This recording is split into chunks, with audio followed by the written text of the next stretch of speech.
귀한 찬양 들으실 때 기쁨이 마음에 좀 넘치셨어요? 찬양 부르는데 저는 얼굴에 막 미소가 지어지는 것 같습니다. 우리 함께 미소 지은 얼굴로 옆에 계신 분께 인사하겠습니다. 최대한 밝은 얼굴로 잘 오셨어요. 새해 복 많이 받으세요. 또 인사하겠습니다. 최대한 밝은 얼굴로. 네. 우리 미소 짓는 것도 연습을 자꾸 해야 됩니다. 연습을 안 하면 우리 얼굴이 무서워지잖아요. 연습하고 이러면 예뻐집니다.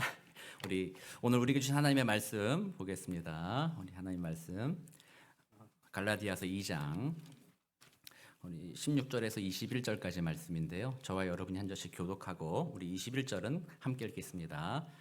제가 16절 먼저 읽겠습니다. 사람이 의롭게 되는 것은 율법의 행위로 말미암음이 아니요 오직 예수 그리스도를 믿음으로 말미암는 줄 알므로 우리도 그리스도 예수를 믿나니 이는 우리가 율법의 행위로서가 아니고 그리스도를 믿음으로써 의롭다함을 얻으려 함이라. 율법의 행위로서는 의롭다함을 얻을 육체가 없느니라. 만일 우리가 그리스도 안에서 의롭게 되려 하다가 죄인으로 드러나면 그리스도께서 죄를 짓게 하는 자냐? 결코 그럴 수 없느니라. 만일 내가 헐었던 것을 다시 세우면 내가 나를 범법한 자로 만드는 것이라. 내가 율법으로 말미암아 율법에 대하여 죽었나니 이는 하나님에 대하여 살려 함이라. 내가 그리스도와 함께 십자가에 못 박혔나니 그런즉 이제는 내가 사는 것이 아니요 오직 내 안에 그리스도께서 사시는 것이라. 이제 내가 육체 가운데 사는 것은 나를 사랑하사 나를 위하여 자기 자신을 버리신 하나님의 아들을 믿는 믿음 안에서 사는 것이라. 내가 하나님의 은혜를 패하지 아니하노니 만일 의롭게 되는 것이 율법으로 말미암으면 그리스도께서 헛되이 죽으셨느니라. 아멘. 하나님의 은혜 가운데 저희가 2026년 새해를 맞이하고 첫 번째 주일을 맞이했습니다. 올해는 저희 교회에 있어서 참 의미 있는 해입니다. 올해가 저희 교회 몇 주년이에요? 25주년이 됩니다. 그래서 보통 사람들이 교회든 뭐든 10주년, 20주년, 25주년, 30주년 뭐 이렇게 때가 되면 좀 특별하게 지키는 게 있잖아요. 그래서 지난 25년간 지켜주신 하나님께 감사하고 25주년을 맞이하는 우리 교회를 통해서 하나님이 어떤 일을 하실까 해서 그 소망과 기대도 아주 풍성한 해가 바로 올해입니다. 그래서 지난 24년 한번 돌아보면서 생각해 보면 그럼 2026년 25주년이니까 창립을 언제 했어요? 2001년. 참 옛날 얘기예요. 2001년에 저는요 한국에서 대학원 다닐 때거든요. 참 옛날 일입니다. 그 2021년부터 지금까지 24년까지 하나님께서 우리 교회를 이렇게 인도해 주셨으니 얼마나 감사합니까? 지난 해를 이렇게 돌아보면 여기 사역 장로님들 계시고 권사님들도 계시고 여러 성도님들도 계신데 오랜 시간 교회에서 함께 애쓰고 때로는 지지고 볶고 서로 마음이 안 좋을 때도 있고 뭐 그렇게 했어도 지난 24년간은 지켜왔잖아요. 뭐 작년 한 해만 보더라도 2025년만 보더라도 우리가 얼마나 많은 일을 했습니까? 많은 사역도 감당했고요. 또 옆에 계신 분들 이렇게 매 주일마다 1년에 52번이죠. 52주 동안 주일 아침에 시간 내서 우리 성도님들이 공동체를 사랑하는 마음으로 이 자리에 함께 모이는 것도 얼마나 애쓴 일입니까? 지난 한 해도 여러 가지 일들을 참 많이 했어요. 여기 계신 분 한 분 한 분이 안 계셨다면 우리 교회가 지난 한 해 잘 지내봤을까 생각해 보면 뭐 그렇지 않다 이렇게 말할 수 있죠. 그래서 먼저는 여러분들이 그동안 애쓰신 거 우리 교회 직분자들뿐만 아니라 함께 예배 나오신 모든 분들이 한 해 동안 애쓰신 거 너무 감사하고 먼저 우리는 지난 한 해를 돌아보면서 우리를 사용하여 주신 하나님께 감사의 박수 드리고 네, 감사합니다. 또 우리 옆에 계신 분들께 같이 해주셔서 감사합니다. 서로 하겠습니다. 네, 그렇습니다. 우리 교회는 이렇게 감사가 넘치는 교회 되어야 됩니다. 하나님께 감사, 또 함께 해줌에 감사. 또 우리가 예배를 드리고 신앙을 성숙할 수 있도록 옆에서 지켜주고 도와주고 권면해주는 옆에 지체들께 감사. 뭐 그런 마음으로 우리가 살아가는 거죠. 오늘 이렇게 제가 지난 한 해 돌아보니까 참 많은 일들 했습니다. 수고했죠. 애썼습니다. 고생하셨습니다. 참 감사합니다. 또 오늘 말씀의 주제는 조금 거기에서 조금 다른 얘기 하려고 그래요. 수고하고 애썼어도 자칫 잘못하면 잘못된 길을 갈 가능성이 더 크다라고 볼 수 있는 거죠. 여러 사역을 했고 예배도 드렸고 많은 일을 했습니다. 그러나 그 모든 일의 결과가 뭔가 돌아봐야 되겠죠. 그 결과가 진짜 내가 주님 안에 하나님을 더 알아갔는가? 하나님을 더 사랑하게 되었는가? 그 은혜로서 내가 하나님께 귀하게 쓰임받는 것을 기뻐하는 그 열매를 맺었는가? 아니면 내가 수고 애쓴 것이 결국에는 내 자랑이 되었는가? 나를 높이고 나를 다른 사람에 대해서 좀 더 나은 사람이라고 보여주고자 하는, 인정받고자 하는 욕구를 충족하는 것이 되지는 않았는가? 우리는 돌아봐야 된다는 거죠. 오늘 본문 우리가 갈라디아서 2장 읽었지만 3장 3절 이 본문의 내용을 정리하면서 마지막으로 바울이 이렇게 이야기합니다. 너희가 이같이 어리석으냐? 성령으로 시작하였다가 이제는 육체로 마치겠느냐라고 이야기합니다.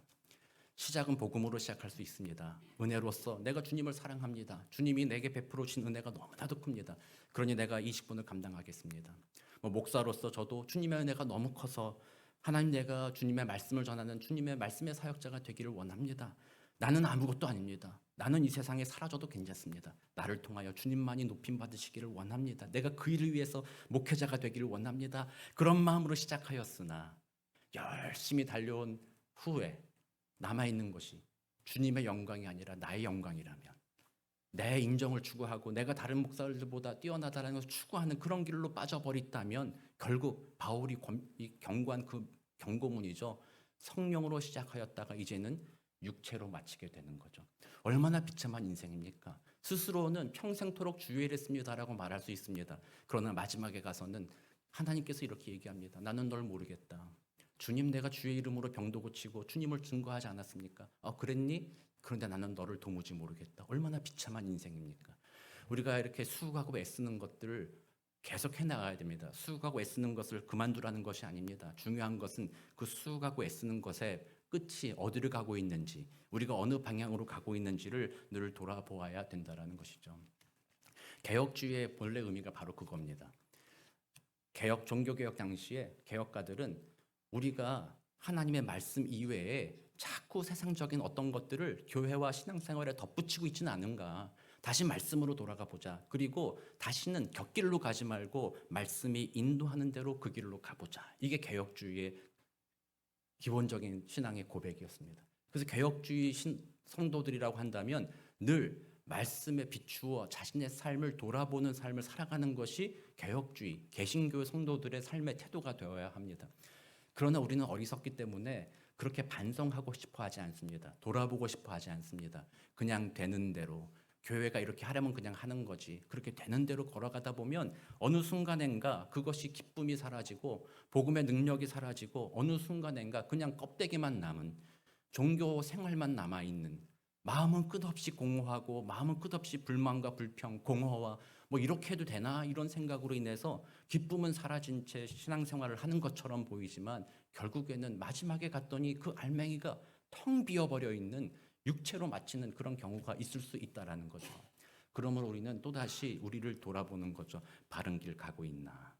그래서 25주년을 맞이하면서 그 목적으로 우리 교회 표어를 복음의 능력 미두오라고 정했습니다. 우리가 많은 일을 해왔고 수고해왔지만 우리가 그 복음을 붙들지 않는다면 우리는 다른 길로 가버릴 수 있기 때문에 25주년을 맞이하면서 우리는 복음으로서 우리들의 사역, 우리들의 예배, 우리들의 삶을 다시 비춰보는 것이죠.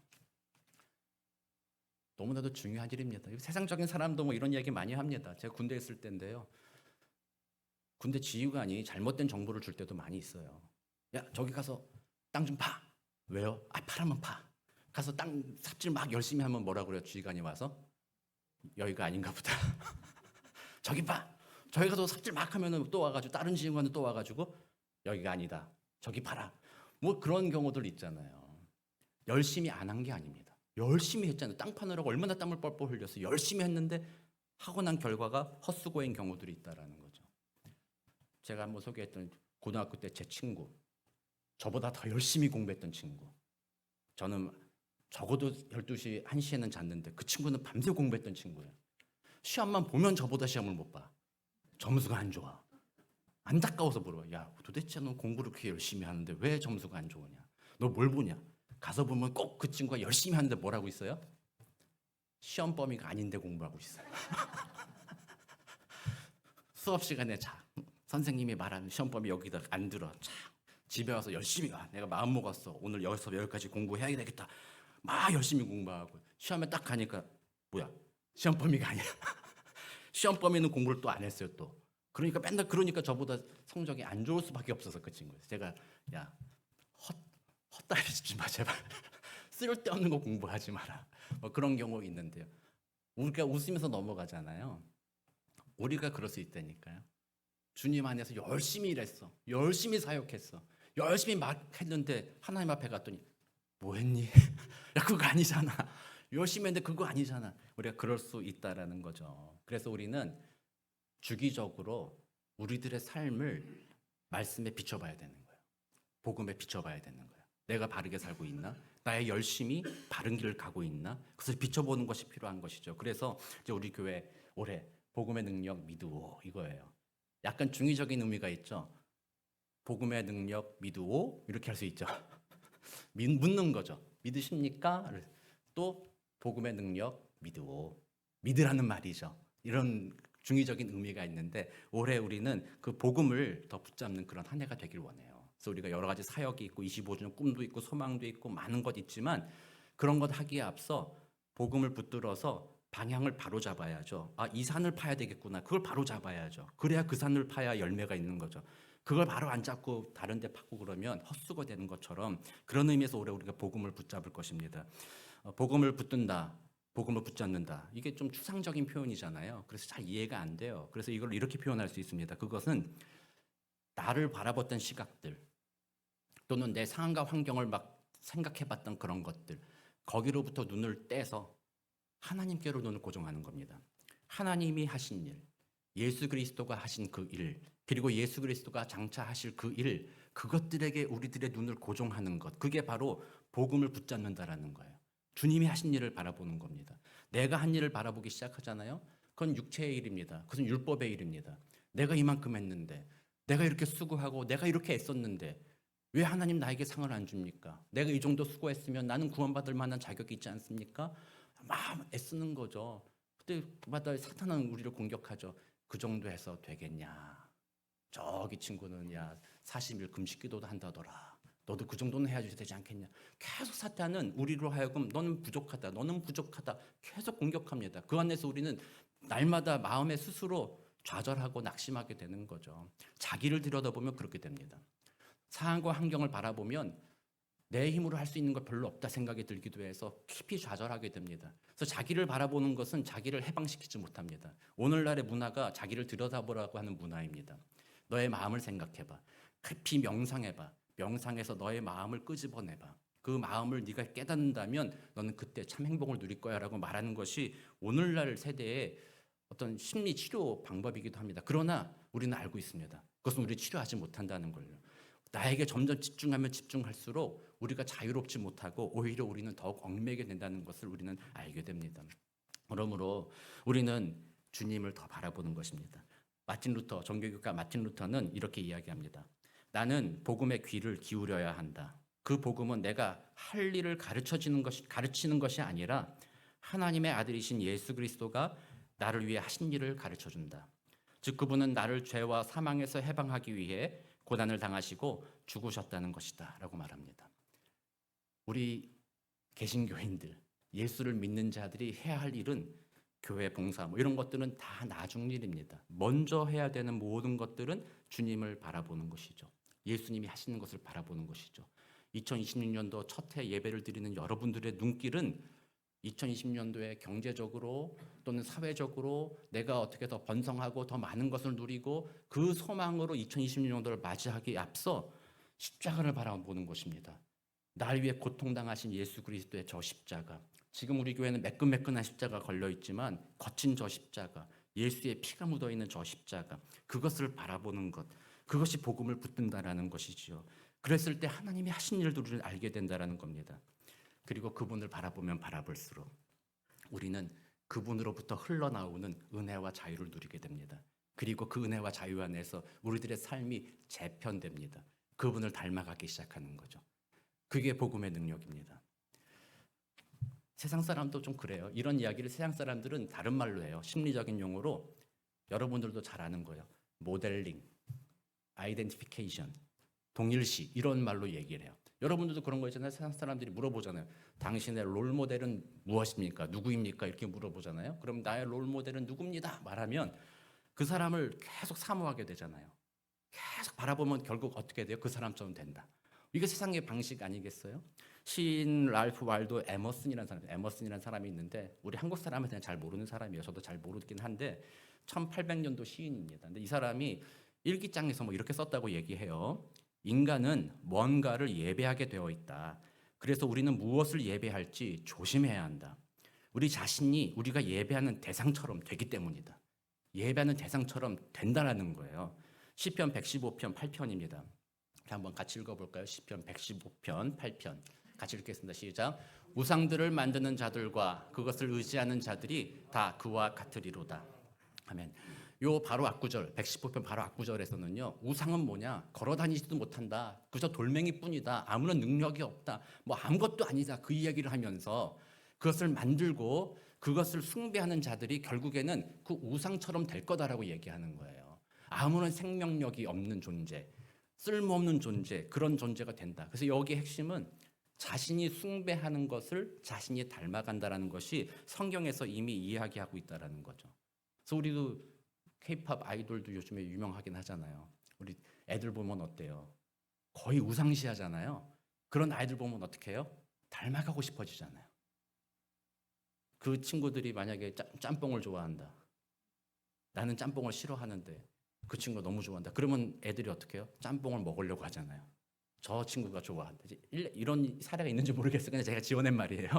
어쨌든 내가 숭배하고 우상으로 여기는 어떤 대상이 무엇인가를 좋아한다 그러면 나도 그거 좋아하고 싶어지고, 나도 그 사람 닮아지고 싶어지고. 그래서 우리 뭐 방송에서 PPL 많이 얘기하잖아요. 이렇게 뭔가 유명한 연예인이 뭐 들고 나온다거나 뭐 입고 나오면 그 좋아하는 사람은 그거 입고 싶어진다. 그래서 그 장사가 잘 된다는 거예요. 마케팅 기법 아니겠어요? 바로 그런 거라는 거죠. 무엇인가 집중하고 무엇인가 사랑하고 무엇인가를 바라본다면, 인간이란 그런 존재라는 거예요. 무엇인가를 바라보고 의지하는 존재라는 거예요. 그 대상을 바라봤을 때 그 대상을 닮아가는 것이 인간이다. 그렇다면 우리들 그리스도인들은 무엇을 경배하고 무엇을 바라봐야 되느냐 하는 거예요. 복음의 능력, 우리 주 예수님이 그리스도께서 하신 그 일들, 그것을 지속적으로 바라보는 거예요. 우리는 그게 너무나도 필요한 시대를 살고 있어요. 우리들은 하나님의 말씀에서 계시되어지고 우리들에게 보여주신 예수 그리스도의 십자가는 치욕의 십자가가 되어가고 있어요.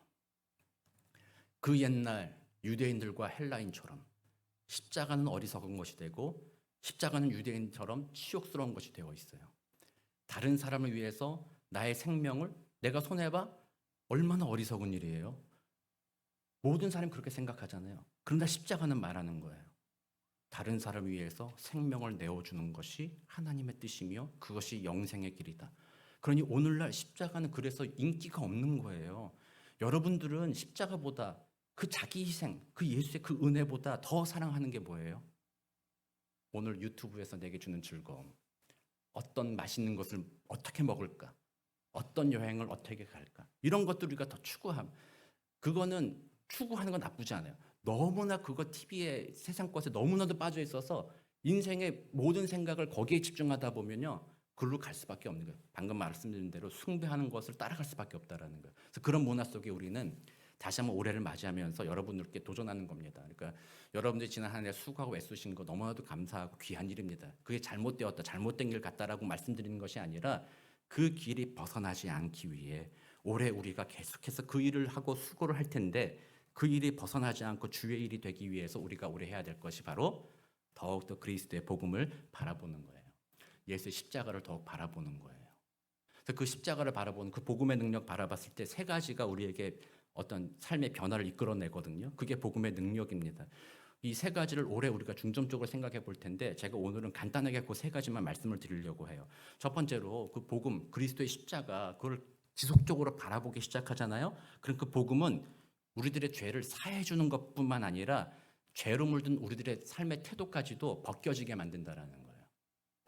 이사야 53장 6절, 우리가 고난 주간에 많이 읽는 성경 본문이죠. 우리 다 같이 한번 읽어보겠습니다. 시작. 우리는 다 양 같아서 그릇 행하여 각기 제 길로 갔거늘 여호와께서는 우리 모두의 죄악을 그에게 담당시키셨도다. 그래서 이 말은 뭐예요? 우리들의 모든 죄를 대신 예수님이 지셨기 때문에 죄가 다 씻어졌다. 그래서 우리는 영원한 생명을 얻었다. 뭐 이런 이야기로 이해합니다. 단지 죄 용서의 문제로서만 이야기하는데 두 번째 의미는 그거예요. 우리의 죄악을 그에게 넘겨줬다라는 거죠. 우리에게 있던 죄를 떼다가 어린 양에게 넘겨줬다라는 거예요. 그래서 십자가의 복음을 바라보면, 예수의 십자가를 바라보면 바라볼수록 내가 그동안 아무렇지도 않게 생각했던 죄악들이 부끄러워지기 시작하는 거예요. 복음을 바라보면 바라볼수록 그 죄가 나와 함께 있는 것을 견딜 수 없게 되어 가는 거예요. 복음의 첫 번째 나타난 능력이 바로 그거라는 거예요. 아무런 죄에 대해서 아무런 죄책감도 없어요. 우리 성도님들이, 저도 그렇고요, 신앙생활을 오래 했잖아요. 다 알잖아요. 아무리 예배 드려도 또 죄 짓는 거 알잖아요. 자꾸 패배하는 거, 또 죄 짓는다, 또 죄 짓는다. 그러니까 이제는 만성화가 됐어요. 만성질환처럼 됐어요. 죄 지어도 괜찮아, 또 뭐 그런 거지 뭐. 주일날 가서 또 회개하고 또 내년에 바꿔 뭐 이렇게 죄에 대해서 무감각해져 가는 세대를 살아가고 있을 때 그리스도의 십자가, 그분이 나를 대신해서 쓰신 가시면류관, 양손에 못 박히고 발에 못 박혀서 피가 철철 흘리는 그 십자가의 복음, 저분이 죄가 없으신데 나의 죄 때문에 저렇게 죽으셨다라는 그 복음을 바라보면 바라볼수록 내 안에 남아있는 그 죄가, 그 피 흘리는 거 여러분들 보시면은 힘들잖아요. 피가 철철 흘리는 십자가 보면서 여러분들 막 기쁘다 그러지 못하잖아요. 눈을 돌릴 수밖에 없잖아요. 어떻게 저럴 수가 있어? 어떻게 저렇게 피를 흘리서? 못 보겠어. 소름 돋아. 이것처럼 그 십자가를 보기 시작하면 내 죄에 대해서 그렇게 보여지기 시작한다는 거야. 내 죄를 보고 참혹해. 어떻게 저 죄를 내가 지고 다녔지? 그 죄를 복음의 능력, 십자가를 바라봤을 때 그 죄에 대한 우리의 태도가 변화되게 된다는 거예요. 그래서 저는 저도 그렇고 많은 분들이 그런 얘기 하잖아요. 담배를 끊을 때 저는 하루아침에 끊어졌어요. 하나님께서 은혜 베풀어 주셨죠. 그날 아침부터 너무 싫어지는 거예요. 담배 냄새가 너무 싫어졌어요. 아니 어떻게 이거를 내가 그동안 이렇게 펴댔지? 너무 싫어졌어. 그다음부터는 보지도 못하겠고, 길거리 가다, 제가 옛날에는 막 길거리 가도 막 담배 피면 뒤에 있는 사람 신경도 안 쓰고 그랬는데요. 그 다음부터는 길에서 담배 피는 사람 보면요, 화가 났어. 어떻게 저럴 수가 있나. 그러고 나서 또 생각하죠. 내가 그 인간이다. 그날 그것이 완전히 싫어지고 끊어지는 것처럼 예수의 십자가 바라보기 시작하고 복음을 붙잡기 시작하면 그 능력은 우리들의 죄를 그렇게 보기 시작하게 만든다는 거예요. 미워하게 만든다는 거죠. 죄를 버리도록 도와준다라는 거죠. 에베소서 2장 1절 2절, 그는 허물과 죄로 죽었던 너희를 살리셨도다. 그때 너희는 그 가운데 행하여 이 세상 풍조를 따르고 공중의 권세 잡은 자를 따랐으니 곧 지금 불순종의 아들들 가운데 역사하는 영이라. 그때는 죽었다라는 거죠. 빌립보서 3장 8절, 또한 모든 것을 해로 여김은 내 주 그리스도 예수를 아는 지식이 가장 고상하기 때문이라. 내가 그를 위하여 모든 것을 잃어버리고 배설물로 여김은 그리스도를 얻고 라고 연합니다. 이전 것은 이제 그 모든 죄악을 주님 앞에서 이제는 벗어버리는 겁니다. 십자가 바라볼 때 그 일이 됩니다. 내 의지로는 안 됩니다. 죄를 벗어나는 거 안 됩니다. 다 그렇게 살잖아요. 모든 사람은 그렇게 살기 때문에 왜 나만 굳이 죄를 벗어버려? 나만 왜 그걸 해야 돼? 나도 그냥 그렇게 즐기고 싶어. 그냥 그렇게 살고 싶어. 이게 우리들의 마음이라는 거죠. 그러나 십자가를 더 깊이, 더 자주 바라보기 시작하면 그 죄가 혐오스러워지기 시작하고 변화되게 하는 능력을 나타낸다는 거죠. 두 번째, 그 복음은 우리들에게 영원한 생명을 주신다고 얘기합니다. 생명 대신 예수님이 이제 내 안에 계신다고 했죠. 더 이상 우리에겐 죽음이 없습니다. 우리의 육체의 죽음은 있을 수 있어요. 그러나 우리는 영원히 산다는 거죠. 로마서 8장 10절입니다. 또 그리스도께서 너희 안에 계시면 몸은 죄로 말미암아 죽은 것이나 영은 의로 말미암아 살아있는 것이니라. 우리가 잘 아는 요한복음 3장 16절, 하나님이 세상을 이처럼 사랑하사 독생자를 주셨으니 이는 그를 믿는 자마다 멸망하지 않고 뭘 줘요? 영생을 얻게 하려 하심이라. 아멘. 그 복음의 능력이 우리로 하여금 깨닫게 합니다. 너에게 영생이 있다. 그걸 알려주는 거예요. 이게 얼마나 큰 은혜입니까? 우리 인간에게 가장 두려운 적이 뭡니까? 사망, 죽음 아니겠습니까? 그러나 그 죽음도 우리를 어떻게 하지 못한다라는 거예요. 복음의 능력을 받아들이기 전에는요, 사망이 우리를 조롱했습니다. 사단이 사망 권세를 가지고 우리를 조롱합니다. 야, 너 죽을 건데? 너 죽으면 어떡할 건데? 죽으면 끝이지 않냐? 어차피 끝나는 이 인생, 욜로, 한 번 사는 인생 아니냐? 너 오늘 죽기 전에 이 땅에서 다른 사람처럼 즐길 거 즐기고 좀 잘 살아봐야 되지 않겠냐? 사망은 그런 방식으로 우리가 죽음에 붙여졌다는 것을 조롱하는 존재이죠. 그러나 우리는 예수 안에서 영생을 얻은 우리들은 이제 뭐라고 얘기해요? 사망아, 너 뭐 어쩔 건데? 사망아, 너의 쏘는 것이 무엇이냐? 네가 나를 뭐 어떻게 하겠냐? 예수 안에 영생을 얻은 우리들에게는요, 죽음, 사망 이런 것들이 더 이상 우리를 좌지우지 못합니다. 우리를 두렵게 못한다라는 거죠. 우리는 자유할 수 있습니다. 영원한 생명이 내게 있으니. 그러므로 세상을 바라보는 시각이 달라지기 시작합니다. 영생을 얻는 자, 그 마음에는 풍요로움이 있습니다. 제가 보지는 않았지만 어떤 영화 보니까 뭐 이런 주제로서 영화를 만들었더라고요. 미래 SF 영화인데요. 자기 살아갈 시간이 팔에 기록이 돼요. 그래서 되게 부자인 사람은요, 몇천 년을 살아요. 그리고 돈 없는 사람은 여기 보니까 1시간, 그래서 10, 9, 8 이러면 1 하면 죽는 거예요. 그러니까 이 10, 9, 8 이렇게 떨어진 사람은 어떻게 하겠어요? 마음이 너무나도 조급해. 좀 있으면 죽잖아요. 어떻게 해서든 내가 살아야 되겠다 해서 어떻게 다른 사람 걸 뺐든지 어디를 가든지 뭘 해야 돼요. 근데 그 시간이 막 풍성한 사람은요, 너무 여유로워. 그 사람은 자기 시간을 막 줘요. 다른 사람한테, 야, 너 10년 더 살고 싶냐? 줘. 100년 더 살고 싶냐? 막 줘요. 삶의 태도가 달라져요. 정말 저는 그 SF 영화로 만들어서 보진 않았기 때문에 짧게 뭐 쇼츠 같은 걸로 봤기 때문에 참 재미있다 생각했는데요. 어떻게 보면 기독교적 세계관 아니겠어요? 우리는 이미 영생이 주어졌다라는 거죠. 그 은혜로 세계를 본다면 달라질 수 있어요. 조급하지 않을 수 있죠. 작은 것 실수, 작은 또 손해 이런 것들이 연연하지 않을 수 있죠. 또 때로는 지난해 실패, 낙심해도 그 2025년 지나간 일인데 때로는 우리들의 마음에 여러 가지 어려움으로 마음이 낙담돼도 그때도 우리는 그거 지나가는 일인데 내 영생이 있는데 그거 아무것도 아니야 이런 마음으로 그 고난들을 충분히 넘어설 수 있게 된다라는 거죠. 이게 그리스도의 십자가, 그가 죽으시고 부활하신 복음을 깊이 바라보기 시작하면 정말 그분이 다시 살아나신 부활 영생을 믿기 시작하면 그런 식으로 세상을 바라보게 된다라는 거예요. 짐 엘리엇이라는 사람이 있습니다. 많이 들어보셨을 거예요. 영화로도 만들어졌죠. 이분은 남미 선교사로 헌신했던 사람입니다. 부부가 결혼을 해서 얼마 안 됐는데 헌신하고 친구들 4명과 함께 남미에 비행기를 타고 도착합니다. 도착한 날 바로 그날 자신들이 마음에 품었던 그 부족들을 만납니다. 그리고 그들에게 손발을 써가면서 내가 그리스도의 복음을 전하러 왔노라. 난 너희를 사랑하러 왔노라 했는데 그날 그 순간 그 부족들이 그를 창으로 찔러 죽이게 됩니다. 지금 짐 엘리엇의 아내 이름을 까먹었어요. 그 아내도 그 남편의 그 죽음을 보고 두려워할 수 있었잖아요. 그러나 그 아내가 몇 년 후에 다시 그 부족을 찾아갑니다. 그 부족과 대화를 합니다. 그리고 그때 그 부족들이 예수를 받아들입니다. 남편을 찔렀던 그 부족의 한 사람은 그 아내의 전한 복음을 듣고 그가 예수를 믿는 자가 되었습니다. 그 부족의 복음화가 되었습니다. 바로 그 짐 엘리엇이 이렇게 말합니다. 영원한 것을 위해 영원하지 않은 것을 포기하는 자는 바보가 아니다라고 이야기합니다. 그 부부는 영원을 바라보았습니다. 오늘 내가 순교한다 하더라도 영원하신 하나님의 나라와 그 영광이 내게 있다. 그것을 바라보았기 때문에 자기를 죽이려고 하는 그 사람을 사랑했고 그 아내도 그 영생을 바라보았기 때문에 자신의 남편을 신혼여행 같은 그 자신의 남편을 죽인 그 부족에 대해서 또다시 찾아가 복음을 전하는 그런 삶을 살았다는 것이죠. 저는 여러분들이 그렇게 헌신하고 선교사가 되라고 말씀드리는 것은 아닙니다. 그런 은혜는 특별한 은혜가 주어진 사람들이 가는 것이지만 올 한 해 그리스도의 십자가를 여러분들이 바라보기 시작한다면요. 여러분들의 주변에 바라보는 세계관, 가치관이 달라지기 시작한다는 겁니다. 마음의 태도가 달라지기 시작한다는 거죠. 여유가 생기기 시작한다는 거죠. 이제는 움켜잡으려고 하지 않는다는 것입니다. 너무나도 풍성하니 그 은혜가 넘치니 감사와 찬양을 주님 앞에 올려드리며 이제는 움켜쥐었던 손을 펴게 된다는 거죠.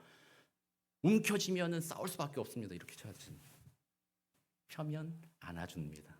품어줄 수 있는 것이죠. 그게 바로 주님의 그 영생을 받은 자들이죠. 복음의 능력은 우리를 그렇게 만든다는 겁니다. 마지막 복음은 우리를 본래적인 태도로 회복시켜준다.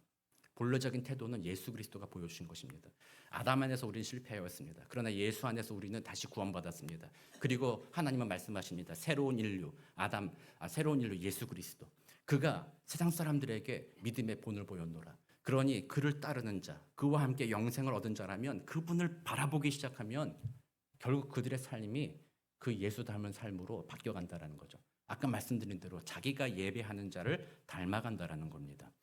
베드로전서 4장 2절 말씀입니다. 그 후로는 다시 사람의 정욕을 따르지 않고 하나님의 뜻을 따라 육체의 남은 때를 살게 하려 함이라. 그렇습니다. 우리가 이 땅을 살아가는 동안 이 땅에 남아있는 이유, 예수 믿고 나서 그 영생 은혜를 누리며 이 땅을 살아있는 이유는 주님의 뜻을 따라 예수님의 본을 따라 살아가는 것, 그것이 우리 하나님의 뜻입니다. 복음을 바라보면 바라볼수록 그렇게 되어가는 것입니다. 우리 어릴 때 여러분들 중에 그런 분들이 있으실 거예요. 나는 아빠처럼 되지 말아야지. 또는 나는 엄마처럼은 되지 말아야지. 나는 그렇게는 살지 않겠어. 뭐 이렇게 말씀하시는 분들 있으셨을 텐데 어떤 분들은 정말로 그렇게 변화되어서 살기도 합니다. 부모님의 그런 삶의 모습이 아닌 다른 모습으로 살아가는 사람들도 있습니다만 대부분 우리가 경험하는 바는 그거죠. 아빠처럼 살고 싶지 않았는데 아빠처럼 사라지게 되는 거 경험하게 되잖아요. 엄마처럼 살고 싶지 않았는데 엄마처럼 사라지게 되는 것. 왜 그래요? 자라오면서 계속 본 게 그거니까 그런 거예요. 뭐 교회 뭐 가게에 흐르는 저주라는 말 여러분들도 들어보셨을 겁니다. 뭐 가끔 어떤 목사님들이 가게에 흐르는 저주를 끊어라 뭐 이렇게 이야기합니다. 그래서 그게 마치 어떤 영적인 저주, 사단이 그 가정을 뭐 지배하고 있고 뭐 이런 식으로 신비주의적으로 들리기도 하지만 한편 생각해 보면 가게에 흐르는 저주란 바로 그겁니다. 부모님이 보여준 삶의 모습을 어린 아이들이 사춘기와 청년기 지날 때까지 그것을 계속 보았기 때문에 나도 모르는 사이에 그 삶의 모습이 내 마음에 각인되어 가는 거죠. 그래서 나도 모르게 그 싫어했던 부모님의 삶을 살아가게 되는 거. 그게 어떻게 보면 가게에 흐르는 저주라고 말할 수 있는 거죠. 그러므로 그런 걸 끊을 수 있는 것은 사실은 영적이라고 한다면 뭐 기도해야 되고 뭐 이런 거겠지만 사실은 바라보는 것을 바꿔야 되는 것입니다. 그 아버지를 바라보던 그 시간들을 떼어서 다른 것을 바라보는 거죠. 아까 말씀드린 삶을 변화시킨 사람은 어떤 롤모델을 바라보고 그를 따라갔을 것입니다. 그러나 그리스도인들은 예수 그리스도의 십자가를 바라보는 겁니다. 우리 위하여 십자가에 죽으신 예수 그리스도의 그 은혜를 바라보는 겁니다. 저분이 왜 저렇게 죽으셨을까? 저분이 자신의 생명을 내어주신 것은 예수를 정말로 사랑하고 하나님을 정말로 사랑해서 온전하게 살아간 사람을 위하여 그렇게 한 것이 아니라 원수된 자들을 위해서, 죄인들을 위해서, 마음에 들지 않는 인간들을 위해서 자신의 생명을 내어준 것이지. 그래서 그 십자가 복음을 바라보고 그 은혜 때문에 영생을 얻었다 생각하고 그것을 사모하고 우리 아이들이 K-팝 아이돌을 사모하는 것처럼 주 예수를 더 바라보고 하루 종일 그를 생각하고 그를 바라보기 시작하면 성령의 은혜가 우리로 하여금 그를 닮아가도록 우리를 변화시켜 간다라는 거죠. 그게 복음의 능력이라는 겁니다. 그래서 올해 우리 교회가 우리는 뭐 육체 가운데 끼인 존재입니다. 때로는 실패하고 낙심하기도 하죠. 부족하기도 하죠. 그래서 우리가 다시 한번 수고하고 여러 가지 섬김의 일을 해나갈 텐데 잊지 말아야 되는 것은 복음을 붙잡는 것입니다. 주님의 말씀, 하나님이 하신 일, 예수님이 하신 일 그런 것들을 우리가 날마다 기억하고 붙잡을 때 우리의 능력으로 오래를 사는 것이 아니라 복음의 능력으로 오래를 사시고 그럼으로써 그리스도의 증인이 되시는 복된 저와 여러분 되시기를 우리 구주 예수 그리스도 이름으로 축복합니다. 기도하겠습니다. 사랑과 은혜가 많으신 하나님 감사합니다. 우리 주 예수님 날 사랑하셔서 자기의 생명을 내어주셨습니다. 얼마나 큰 사랑입니까? 내가 지금까지 받아본 사랑보다 그 사랑 너무나도 크고 위대한 사랑입니다. 이번 한 해 동안 우리가 그 사랑을 바라보기 원합니다. 복음을 붙들기 원합니다. 그 복음을 바라볼 때 복음의 능력이 나의 삶을 다스리게 되기를 원하오니 그 은혜를 누리는 복된 한 해가 되도록 주님 도와 주옵소서. 감사드리며 살아계신 우리 주 예수 그리스도의 이름으로 기도드립니다. 아멘.